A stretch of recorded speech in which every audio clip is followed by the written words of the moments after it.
Mistulang Christmas Park muli ang UP Los Baños dahil sa taunang Christmas lighting kung saan bida ang native materials. At yan po ang tinutukan live ni Oscar Oida.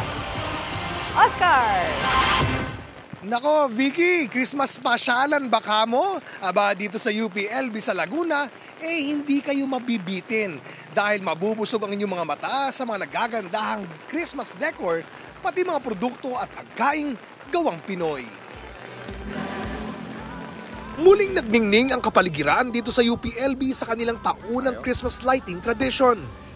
Pinakabumida ang kanilang giant Christmas tree sa Freedom Park na napapalamutian ng libo-libong Christmas lights. Ang Christmas Bell naman sa may Carabao Park, dinarayo din ngayon bunsod ng kakaiba nitong disenyo na may Gothic stained glass design. Dagdag atraksyon pa ang kanilang water fountain.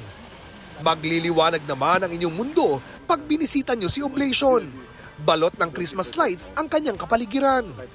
May mga mabibili rin ditong mga pagkain at panregalong tinda ng mga lokal na negosyo sa Los Baños.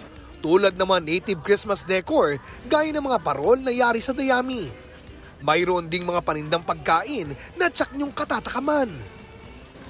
Para mas feel ang Christmas spirit, may Christmas musical sa may Baker Hall.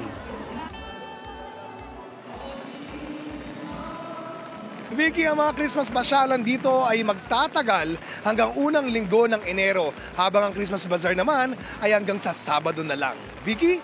Maraming salamat sa iyo, Oscar Oida.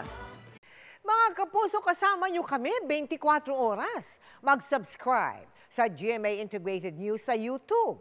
Sa mga kapuso abroad, bisitahin ang GMA Pinoy TV at www.gmanews.tv.